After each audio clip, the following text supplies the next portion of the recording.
You know the feeling when you look up from your phone and you realize an hour's just vanished? You just didn't plan it, you didn't choose it, it just happened. Today I want to argue something simple but comfortable. That lost an hour. It wasn't an accident. It wasn't harvested.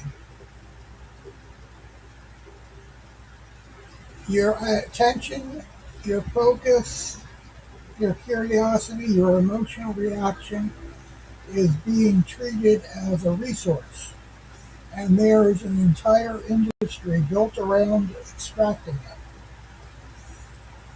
This video is about that hidden battle for your attention and why digital sovereignty is the only way out. Let's start with the basic attention is infinite. You get a limited number of hours in a day and a limited amount of mental energy to spend. Platforms know this. Advertisers know this. Recommendation engines know this. Every notification, every autoplay video, every infinite scroll feed is a bid for that infinite, finite resource. Here's the key shift. Your attention used to be a side effect of using technology. Now your attention is a product. The longer you stay on a platform, the more data you generate. The more data you generate, the more accurately your behavior can be predicted. Those predictions are sold directly or indirectly as engagement, conversation, or influence. So when you feel like you can't stop scrolling, it's not because you're weak, it's because you're against a system explicitly designed to make stopping feel like it's a wrong move. Let's walk through a few of the main tactics used to capture and hold your attention. Novelty and emotion triggers. Your brain is wired to notice what's new, what's threatening, what's emotionally charged. Algorithms lean in on the outrage, the drama, the fear, and conflict. Rise to the top because they keep you engaged. Infinite scroll and autoplay. There's no natural stopping point, no end of the show, no last page. You're placed on a conveyor belt of content, and the easiest option is to stay on it. Social validation loops, like comments, shares, streaks, these tap into your needs for connection and approval. You're not just consuming content, you're constantly checking how the world is reacting to you. Personalized and prediction. The more you use the platform, the more it learns what keeps you there. It doesn't care if that's good for you, it cares if it's good for engagement. Put all of this together and you get an environment where doing nothing online is almost impossible. You're always pinged, pulled, and tempted. So why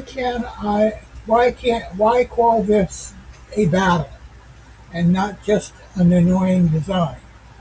Because once you control attention, you start to influence beliefs and emotions and decisions.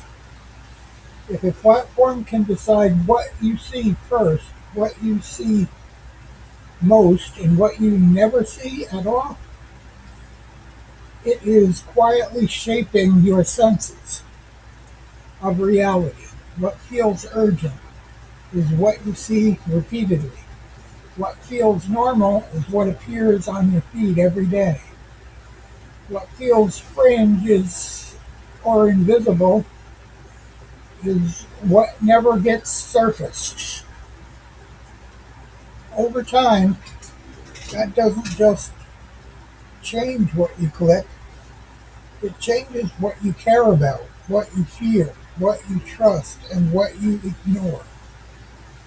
That's why this isn't just about screen time. It's about sovereignty, who actually governs your mental environment. Digital sovereignty at the personal level is an ability to decide what gets your attention, what controls your tools, your platforms that you rely on. Understand how those tools are shaping your behavior. Opt out switch or self host when something crosses a line. It's a difference between using technology as a tool versus technology using you as a data source. Digital sovereignty doesn't mean disappearing off the grid. It means refusing to be a passive endpoint in someone else's engagement funnel. Let's make this practice here.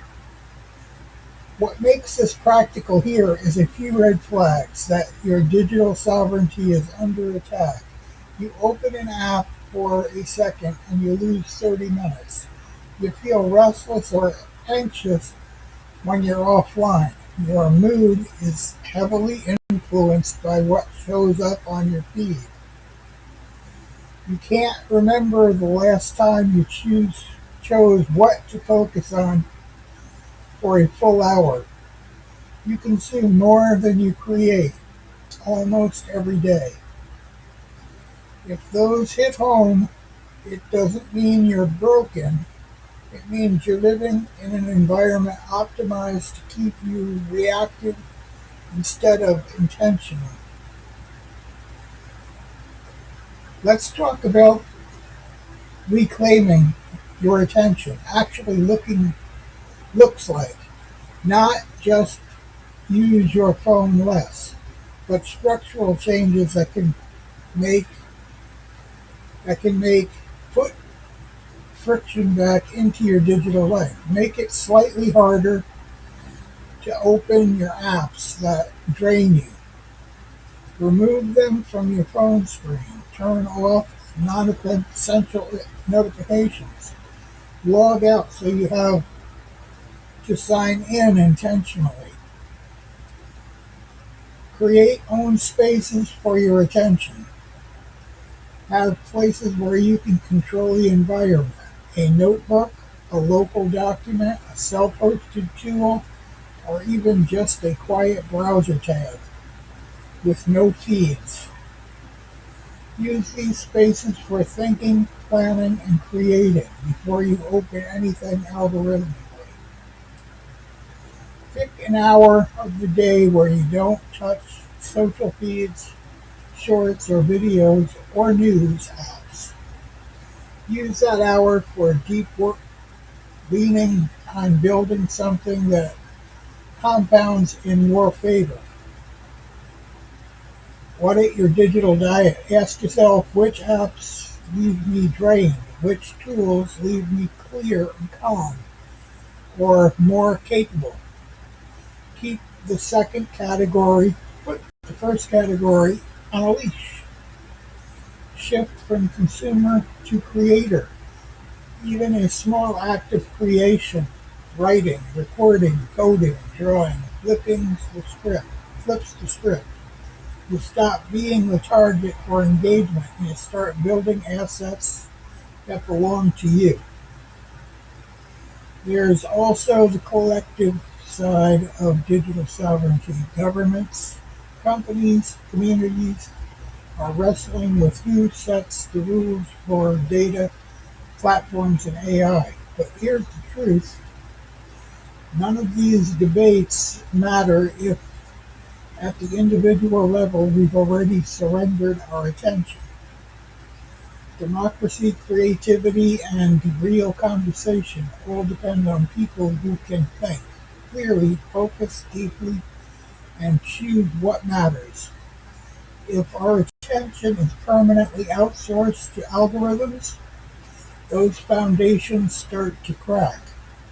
So when you reclaim your attention, you're not just improving your productivity, you're participating in a quiet resistance against the system that treats your mind as a raw material. Let's bring this home. Your attention is not a trivial thing. It's a gateway to your time and your relationships, your work, your identity, and your future. If you felt like your day's being stolen by devices, you're not crazy and you're not alone, but you're also not powerless. Start small. Pick one app, put friction on it, pick 1 hour to protect.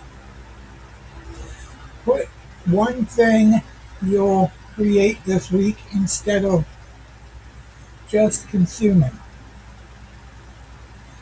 That's the digital sovereignty in practice, not a slogan, but a series of choices that say, my mind is not for sale. If this resonates, let me know. And in the comments what your first move is going to be. If you want more conversations like this about tech sovereignty and actually owning your digital life, hit subscribe and stick around. Suggest a title. Digital.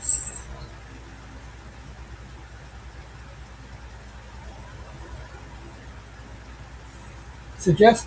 Suggest. Okay. I don't know why I put that there. But, there you have it. Like, follow, and subscribe. We'll be back with more.